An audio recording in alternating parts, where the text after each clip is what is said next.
If we can learn to deal with our discomfort and just relax into it, we will have a better life. This quote from Mellody Hobson starts us off this week. Mellody is a leader in the financial sector in the United States. She's also president of Ariel Investments. And if none of these things ring a bell, you do know who she is. She is chairwoman of the board of directors for DreamWorks Animation.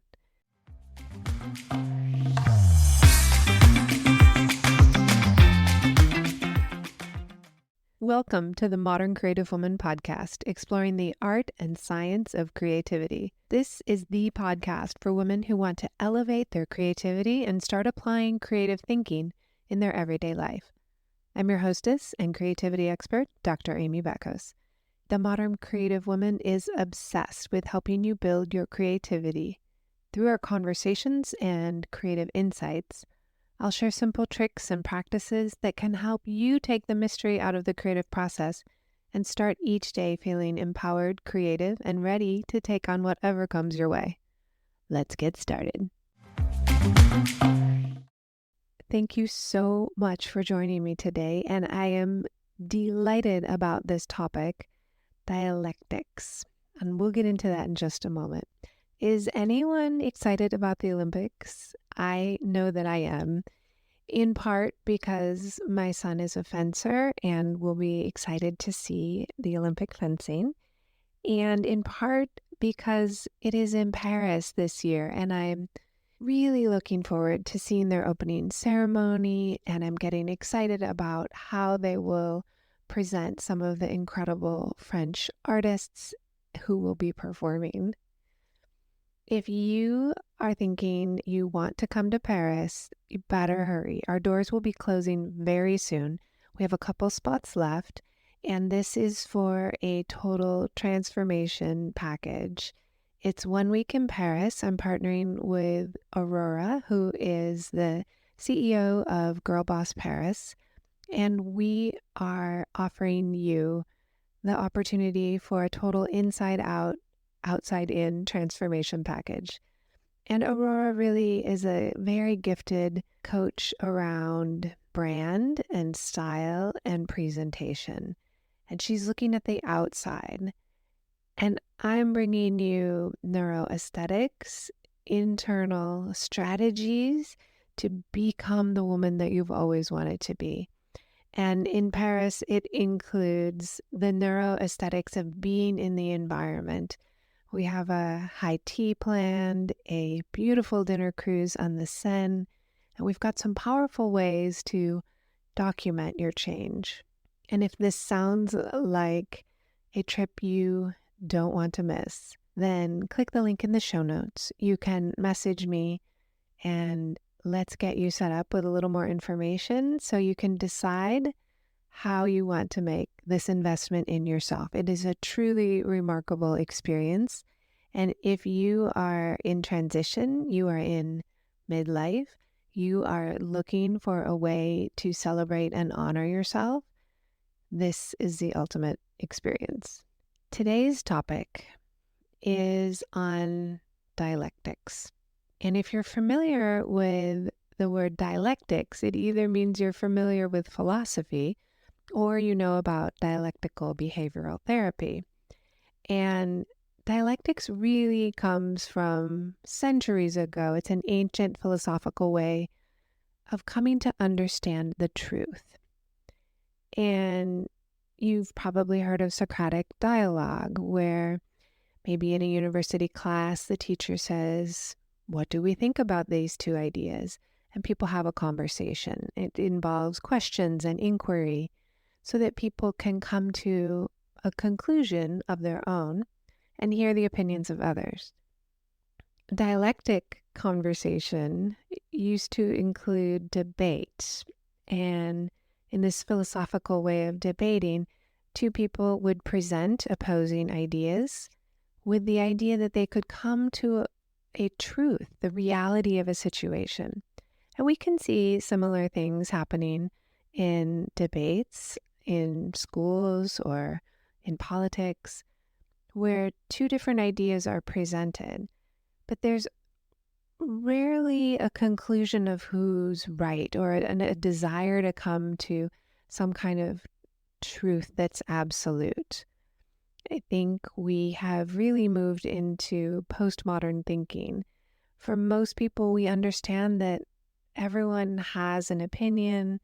However, there is a truth, there is a reality, and not coming to the truth has some significant consequences. Modern dialectics also includes coming to the truth about ourselves. And here's where it gets really interesting. Being able to hold two contradictory ideas within ourselves is incredibly empowering. Being psychologically flexible enough to allow a perhaps excited feeling to come along with a nervous feeling. I might be happy to move, but sad to leave the old house. Both can be true at the same time. So let me give you some examples. Someone said to me, I cannot wake up in the morning, and yet they went ahead and booked a flight for 5 a.m. in the morning to fly. So it's possible. They actually can wake up at 5 in the morning. And the truth of the matter is they prefer to wake up a little later. That's the reality of it. The truth is they're willing to rise early to go on vacation. So those opposing ideas of I can't wake up in the morning and I have a 5 a.m. flight need to be resolved. We need to come to some kind of natural agreement on what are you going to do, sleep in or catch your plane. Now there's much more complicated ways of thinking of dialectics. If you're a parent, you might feel too tired to get up and parent, and you do it anyway. That's a dialectic. You feel exhausted, especially with a new baby, and yet you get up. Whereas before, you might not have gotten up if you were so tired. Dialectics means setting aside something so you can pursue your values. Setting aside sleep to pursue caring for your child. Setting aside sleeping in so you can pursue your vacation. Now, we can struggle with dialectics when we look at other people, especially in a social media situation, or we see someone only occasionally, and we think, oh, wow, she's doing great. How's she doing so great? And we feel maybe jealous or injured, or we compare our own experience to what we see someone else is doing. But then we finally get together for coffee and she says how scared she was to do what she's done or how nervous she's been to start her business. And you start to see a much more complex picture of your friend. She is really much more well-rounded when you can hold the dialectics. She's not just whatever you see on the outside. She's many complicated things on the inside. And so when we struggle with social media posts or seeing someone accomplish something, dialectics can really help. Being able to not put someone on a pedestal or assume that they are achieving something easily. We can appreciate how hard she worked. Here's another one. I am nervous and excited about a speaking engagement. I love to speak. I did a lecture at a university in Texas 2 weeks ago. I loved it, and I was nervous. I was both. Both can be true at the same time. If you are a therapist or you've been to therapy, you may have heard of dialectical behavioral therapy. And can you imagine who that might be for? It's a behavioral therapy designed for people who experience emotions very intensely. And it was developed by an American psychologist, Marsha Linehan, in the 1970s. And she created a program that offered processing, structure, and conversation with the clients. In a traditional setting, it's 24 hours a day. They go and live there for a bit. And every intense emotion is worked through. It's processed. It's resolved. And this was not just her idea. She continued to research it and refine it. And the techniques have evolved since the 70s. It's considered an evidence-based practice. And it's in a similar category as acceptance and commitment therapy, which is what I traditionally teach. But here's what's interesting about Marsha Linehan. Much later, after the approach was considered evidence-based, had lots and lots of research behind it, she came out and said, "This is the treatment that cured me." And she described the mental health challenges that she had and how this treatment worked for her. And she gifted the world this treatment, not just the treatment, but the research to back it up. Here's what I really like about the dialectics in therapy. It's all about accepting where we are right now and knowing that we can change for the better. We can say things like, I'm doing the best I can right now, and I know I can do better, and tomorrow I will get better. It means being so grateful for what you have, accepting and appreciating what is, and also being able to pursue your next goal and dream. There's nothing about having gratitude for what you have that says you can't go out and pursue different, larger dreams. I remember hearing a lot from just different people, not my parents, but just different people saying, well, just be grateful for what you have. Don't try and do too much. Don't try and accomplish too much. Just be grateful for what you have. Kind of stay in your station, stay in your lane. And that's the opposite of dialectic thinking. That there's only one possibility that could be true. You're either grateful for what you have or you're ungrateful and you're pursuing other things. But both can be true. We can be happy and sad about something. When we use the word and instead of but, it gives both statements equal weight. I am happy and sad about this.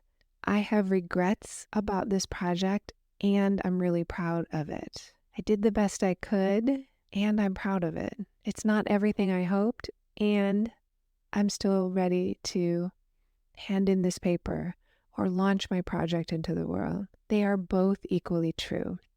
What happens in our brain is we will start to believe the negative story. It could be true that I could keep editing my book. That's true. Could always use more work. And I have a deadline and I'm ready to launch. If we only listen to one side, we become unbalanced. Dialectics means we find the truth of the matter. You can be ready to hand in your assignment at work and know that it's not perfect. Both can be true. When we as women embrace our contradictions, it makes our experience more complete. We don't have to hide part of who we are. We can pursue our intellect and beauty. Both are allowed. Each is part of who we are. Our life can become more meaningful when we embrace contradicting parts of ourselves. We may have gone through something extremely difficult and it prepared us to be a better person, to care more, to have more gratitude. Both can be true. And embracing these kinds of contradictions really helps us let go of the struggle that we have with ourselves. And by struggle, I mean the judgments, the avoidance strategies, the ways we try to not feel uncomfortable. When we allow everything to be there, we drop the struggle in a really powerful way. Embracing contradictions also deepens our relationships with others. We stop saying, they shouldn't be like that. They're my friend. They shouldn't say no. They're my friend. They should show up when I need them. This is my significant other. They shouldn't say things like that. All of these things create struggle and we become ill at ease and we judge other people. Our friends sometimes need to say no. Our friends sometimes have to set a limit. And people we love can also frustrate us. Allowing the contradictions to be there is such a relief. It gives us space to breathe. It also allows us to care for ourselves and others in a way that is fully in contact with the present moment. It's accepting what is. We drop the struggle. I've mentioned this quote before on the podcast, and I want to bring it in again. This is a quote from Carl Rogers. He's an American psychologist, one of the founders of humanistic therapy, and his approach really is so focused on allowing someone to be themselves. It's called person-centered therapy. The curious paradox is that when I accept myself just as I am, then I can change. When we stop judging ourselves and accept where we are, then we can move forward. We cannot bypass acceptance. It's an essential element of becoming, being a human, and of making any kind of change. It just feels better. There's no reason to judge ourselves. Why are we so unkind in our heads? The first step is noticing that this is how we talk to ourselves, accepting that this is what shows up. So instead of saying, my mind shouldn't think these things, we say, oh, my mind thinks these things and I don't have to believe it. If you imagine two conflicting ideas that you have that are perhaps difficult to reconcile, you might be excited and scared. You might feel concerned, worried, and optimistic. You might be nervous to confront someone and also pretty energized to say something. It's okay to have both, but it feels difficult because we tend to focus on one and not the other. We tend to focus on what could go wrong if I confront this person. What terrible thing might they say? But a well-balanced mind considers the dialectics of, it's important for me to confront them on this. It matters to me that I speak my mind even when I'm nervous. Do you know what an aide memoire is? It's the French word for having a little aid to your memory. What will help you remember? And I want to give you a suggestion about an aide memoire to help you remember that the dialectics exist. So anytime you add play or art into your learning, it goes faster, it sticks faster, and you enjoy it more. So I would love for you to create a little bit of art that includes an aide memoire for yourself to balance out dialectics. Now, in the mornings, I wake up and I used to start worrying straight away. Almost immediately, I would say, here we go again, and I would start running through my to-do list, worrying about something or other. It took me probably 2 years of an aide memoire next to my bed so I could have an easier start to my morning. You can put a little Post-it note next to your bed, but even better, if you have a little decorated piece of artwork that reminds you of how you want to feel, what's important to you, and really aids your memory when you need it the most to have a balanced perspective. I've shared some of these before. When I fill up my water glass, I correct my posture and I say, oh, good posture, stand tall. When I cross a particular point in the trail, when I hike by my house, I have a thought of I'm open to new thoughts. And that just happened. I was listening to an audiobook that came up at that point, and it really stuck out. And I was enjoying my walk with the dog, and it stuck out in my head about being open to new ways of thinking, just letting things be more flexible in my mind. And so that's how I came up with that little aide memoire. I'm open to new thoughts. You can use just a little note card, or you can get a small canvas and decorate it in lines and shapes and colors that are about how you want to feel, how you want to think. And it could be thoughts, feelings, or actions that you need to remember. So it might be if you're in a disagreement with someone, you might need the reminder that they love you. You know they love you and you love them. That both can be true. You can love someone and have a disagreement with them. It might be that, like me, you need a reminder in the morning that, there's things to do, but there's also having an easy morning, reflecting, feeling positive. Figure out where you want balance and create your aide memoire. And if you would send me a picture or tag me on Instagram of your aide memoire, I would be delighted. I think it's a really powerful tool. I have a couple of things hanging up in my office to help me remember my values, to keep me going in the direction I want to go. They're the reminders that I need when I feel like I'm not balancing the contradictions of life. So let me know. I would love to see what you create. Have a wonderful rest of your week. Now that you know about how to use your creativity, what will you create? Want more? Subscribe to the Modern Creative Woman digital magazine. It's absolutely free and it comes out once a month. And I know you can get a lot out of the podcast and the digital magazine. Yet when you're ready to take it to the next level, I want you to know you have options inside the membership. And if you're interested in a private consultation, please feel free to book a call with me. Even if you just have some questions, go ahead and book a call. My contact is in the show notes, and you can always message me on Instagram. Do come find me and the Modern Creative Woman on Instagram, Facebook, and Pinterest at Dr. Amy Bacos. If you like what you're hearing on the Modern Creative Woman podcast, I want to give you the scoop on how you can support the podcast. You can be an ambassador and share the podcast link with 3 of your friends. You can be a community supporter by leaving a 5-star review if you think it's worth the 5 stars. And you can become a gold star supporter for as little as $3 a month. All those links are in the show notes. Remember to grab your free copy of the 21-Day Gratitude Challenge. The link is in the show notes, and you can find it at moderncreativewoman.com. Have a wonderful week, and I cannot wait to talk with you in the next episode.